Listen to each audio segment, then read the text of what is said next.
Thank you so much, choir. That was extraordinary. Made me wonder if we could just have an AI, but a real one, version of a trip back through the century and 3/4 and be put into the room like this one and the other places we occupy to be with our people. How powerful that would be, but to imagine how many have been like we are in moments like this. I want to thank John Burens, who's my mentor and was my minister growing up, the Reverend Dr. John Burens, for being here and being the engine behind this 175th anniversary, so that we didn't do what I'm inclined to do, which is just the headlong tumble into the next challenge and not take these moments to stop and take stock. And I want to thank Linda Enger, who's been at the church since she was a 20-something, always with sleeves rolled up. Where are you, Linda? You've got to be up close because you're doing... Oh, you're in the choir, right. She's going to zip line down for the invitations later. And for all of your good judgment and warmth and laughter and encouragement, and the whole 175-year celebration team. Judy Payne, who also brings beauty and flowers to this space. Milo Henke, who I saw earlier over here, for your leadership.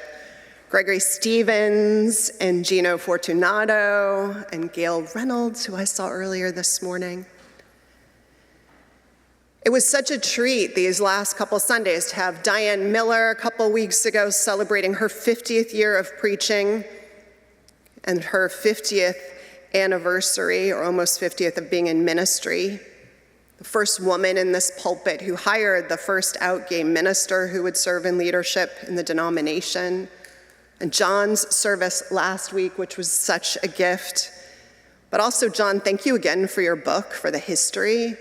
It's just such an amazing act by someone that we're so lucky to have. If you don't have it, we have copies, but you can order them too through Amazon. How lucky we are to have so much intelligence and depth and connection to our movement and endurance to pull that across the finish line for us to have forever. To help ground us in where we have been and who we have been.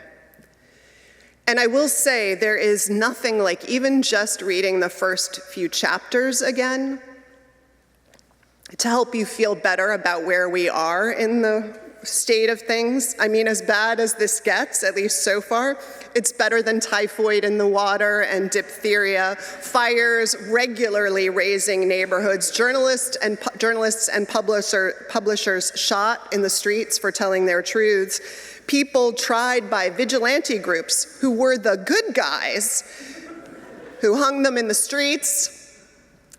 We know how to navigate, it reminds me, wild times in the Wild West at First UU Society.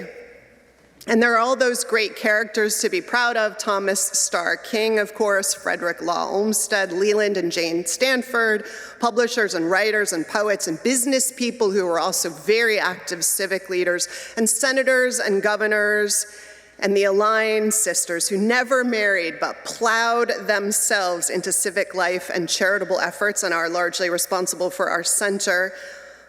The founders of schools and universities, like you talked about last week, John, the Reverend Horatio Stebbins, roundly credited, and rightly so, for forging the deal that created the University of California at Berkeley, where he served on the Board of Regents for over a quarter of a century. We have not been historically in our founding, nor are we now, or should we ever be, marginal, shrinking violets. I think it was you, Michael, who reminded me that we managed to get an entire board of supervisors fired. Yeah, so watch out. Forgot to tell that to Mick Del Rosario before he left. A secret weapon, exactly. There is leadership, there is boldness that runs in our veins again and again and again, and right now too. And it's good to be reminded that it is part of our inheritance. Because we are at yet another interesting moment in American history, aren't we, people? We are at another crisis time where that Chinese ideogram, you know, the one for crisis that is a combination of two characters, is one we need to remember. It is both a time of danger and a pivotal moment of opportunity, and we hold both. I was away much of the last 2 weeks, engaged in all kinds of leadership and collegial engagements on the East Coast. And the beginning of that time was the October board meeting of our Unitarian Universalist Association, which I was honored to be voted onto at the last General Assembly gathering of our delegates in June. At this meeting, we were looking back at recent history of the denomination and also what it would mean, what it does mean, what it might mean to support members and congregations to meet this moment. A moment when congregations and leaders are being doxxed, a moment when our neighbors and our members feel threatened, and rightly so, and are losing protections, all of the challenges, and to find in it also opportunities. To help frame the conversation, we looked at a snapshot of data about Unitarian Universalists from our most recent certifications. Right now, there are about 1,000 UU congregations. We are small. Maybe another 60 or so emerging their way into be fully engaged communities. There are 21 overseas. That number, though, that total number, it's gone down about 2% in the last decade. At the same time that our annual pledges have held strong, even adjusted for inflation, grown a bit. We are, if you're going to generalize, holding steady as a denomination, not losing ground as fast as a lot of the mainstream denominations have been, but against population growth, my friends, our proportionate representation is shrinking. And we all live, those of you who are from the Bay Area and not visiting, we live in one of the most secular metropolitan areas in the country, and many people around us are asking, why church? Why church? It's a good moment to ask it among ourselves. Early in my career, I don't know, it hit me that church was basically always about three things, I decided. Three functions that would transcend theology and philosophy, which for us is an important distinction. Obvious and simple, that would evolve over time in how they were expressed, but these were our purposes. The first was to deepen the conversations among us, right? To invite all of the big questions of what it means to be human, discernment about how we want to live our lives so that when we come to die, it has been worth our being on this planet. With a changing sense always in those conversations of what sacred texts, who our prophets are that we discuss and hold up as Gregory did for us today. We do the work that Emerson called life passed through the fire of thought, and we do it together. Second, our work was to build community, to build authentic community based not on posturing, not on competition, but on honest conversations, on risking vulnerability, on trust, building trust, grounded in shared promises like those that we say in our covenant and the other covenants that we have that bind us in this community, that are promises of the heart, only of the heart, that tell us, but of the heart, that tell us how we want to be together, how we will hold one another accountable in this experiment in living beloved community. And we live it and practice it here in part so that we get infected with it and can take it out into the world and hope it infects people and relationships beyond here too. And finally, the third piece of this was that informed by the truth we come to know and the visions of how we are going to be together and strengthened by our connections, we go out to serve the world and shape it. We go out to plow ourselves into it. Go look at all those Reiner Award winners, and each of them, just among a smattering of people among us, all of you included, who have done that, and how we do that. We are not political per se as a community, but we know that institutions endure beyond individual lives, and some of our most enduring institutions that have the biggest impact on human lives are the ones our governments run. So we lean in to shape lives, show up to ask for the commutation of death sentences and the abolition of it, to demand responsiveness from our political entities and leaders in service of the larger good. All of what I just described is what we do here, isn't it? It still is. It gets focused differently in every era. The reading list changes, but the mission is the same. And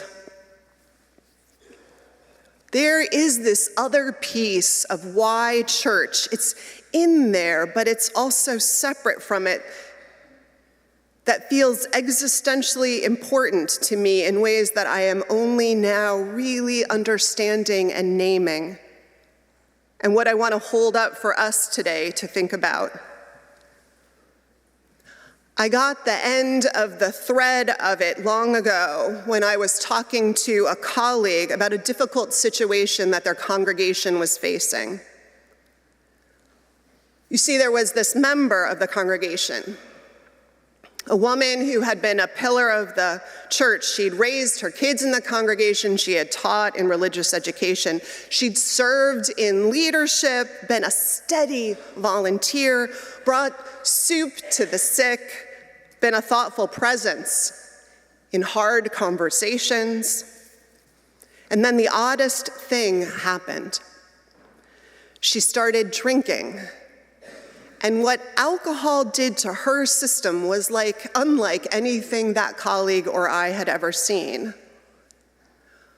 The woman not only showed up inebriated at church events, at worship, but worse, it changed her whole personality.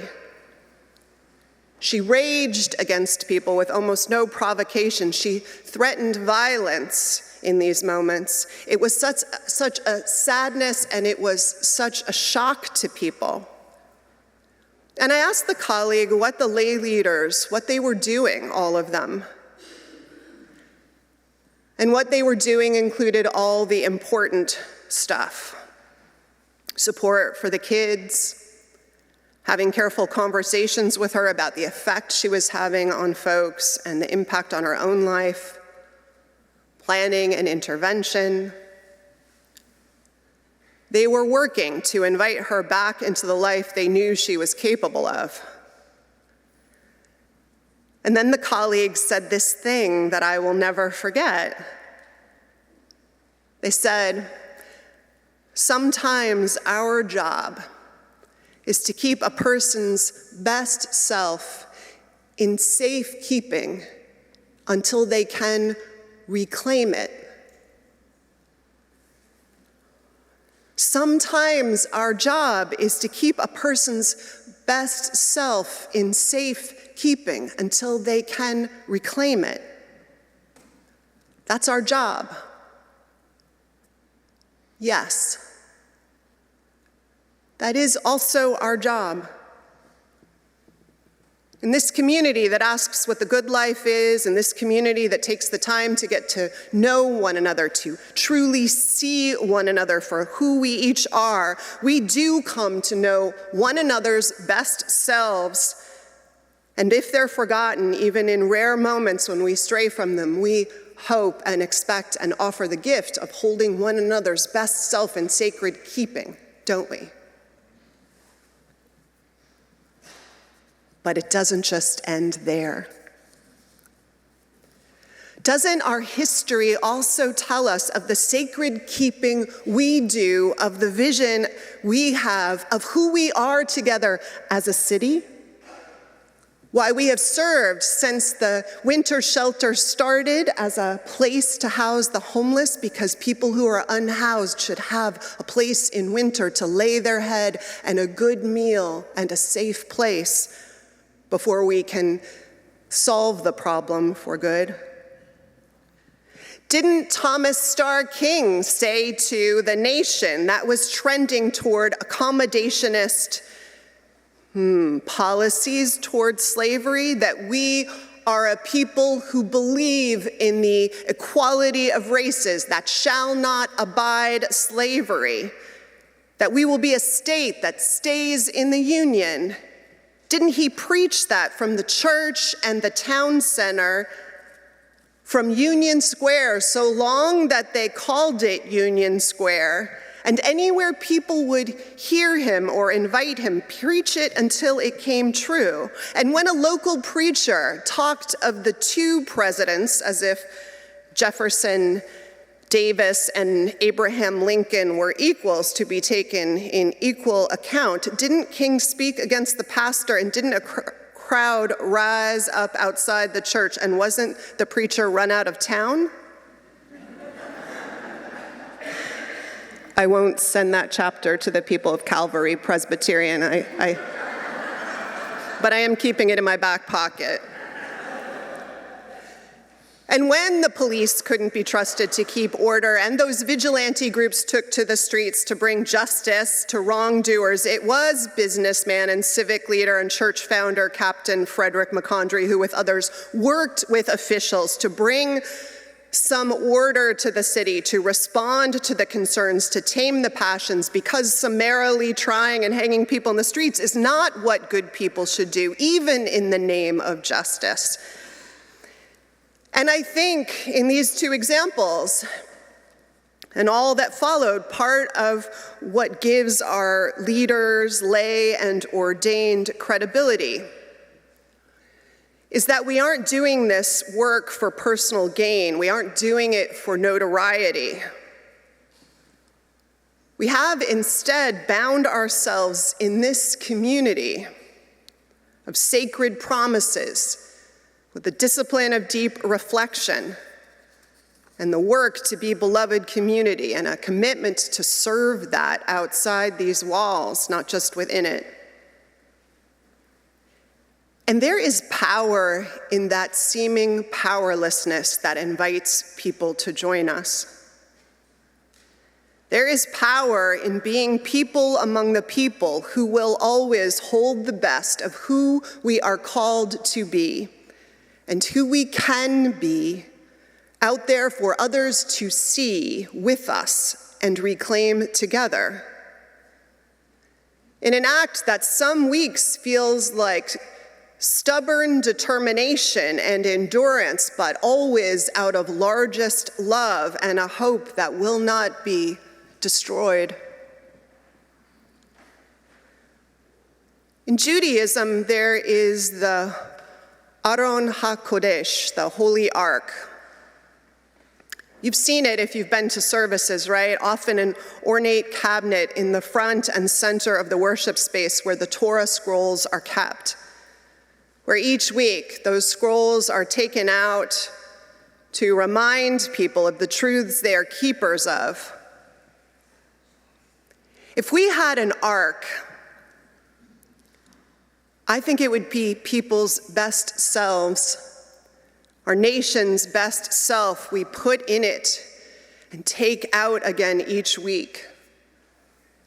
Each week we promise to hold it out again for ourselves to see and then to offer to others to reclaim. Each week, you and I, we commit to say, hey, California, hey, the so-called United States of America, hey, Bay Area and San Francisco and the Tenderloin and Pat and Robert and Sam and Rebecca. Here is the deepest, most noble, God-oriented you that we have come to know through deep discernment and conversations with sacred texts and life passed through the fire of thought. Come. You can have it back. It's not lost. You just temporarily forgot it. Reclaim it with us. We have kept it for you, for us. What love there is in that. What soft power that is no power, but what love looks like when it is in action. Yesterday, members here helped see the fruits of their instigation and co-sponsorship, our co-sponsorship. Members here were the backbone organizers and many of the attendees at a festival across the street at St. Mark's in their garden that was a celebration of immigrants, held there together in shared work, held there against a backdrop of false narratives, of scapegoating, in a world that is increasingly cruel, that is misusing our resources for public spectacle and legal and human rights violations and so much else. And we stood to say, we will sing a different song in these times together. There were food vendors and people selling their wares, people, many of whom who cannot make a living these days without the risk of being snatched from their place of work. There were organizations present who do outreach and support and mutual aid, many of them run by Latin American leaders in the cities. There was a gorgeous land acknowledgement to open us up by Grandma Mary, by Native American leaders who were there in solidarity, reminding us by their presence that we are the immigrants. There were Know Your Rights trainings, and free haircuts, and music, and lots of laughter, and hugs, and reunions, because so many of these folks know us. They've spoken at our forums. We've co-led programs before. One of them has been interviewed in our Pod and Country podcast. We have connected them to leaders, if they didn't already know him, like Michael Pappas, who was also there to magnify their work. It was a gathering of a handful of the people that Gregory also just talked about, the modern keepers in all the places we live. The modern keepers of sacred visions of the best of who we are and who we are called to be. The president of the denomination, our denomination, Sophia Betancourt, said, stay local in your work right now and double down on partnerships, people already doing the work. And we are doing that. Open Door Legal, the festival across the street, everywhere we can think to.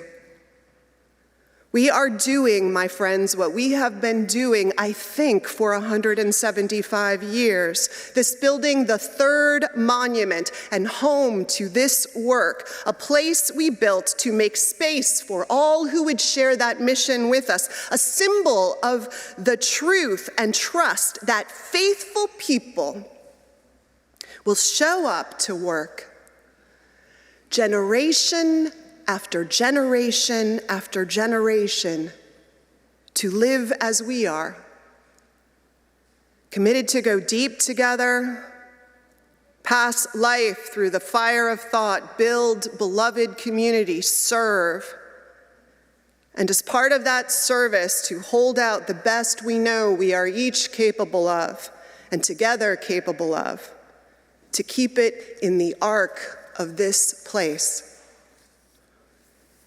It is our love beyond belief. It's what we inherit and the call we answer. It's in times like these, especially the heart of why church? What is the world without people who keep this faith? So so, this hallowed place, built to withstand earthquakes, has weathered wars and revolutions and fires. It has shown up in testing times and celebrated hard times of moral victory too, let's not forget. And so may this chapter that we are about to write be deeply blessed by the heroes and heroines and prophets and people with rolled up sleeves all among us together. May we dare to dream a bit. May all that's sacred and divine that we hold out in our hands, may it be taken up by those to whom it belongs. May the ark of this place spill out its sacred keepings into the streets and the hearts of those beyond this place, so that the common world we uncommonly make together may be the heaven we dream, planted in the earth we live on, and the lives we've been lucky enough to be given. So blessings to us, members and friends of the First Unitarian Universalist Society of San Francisco. Let's rejoice in the inheritance that is ours, in the era that is given us to live. May we be bold, joyful, loving, and damned persistent in our work. Amen.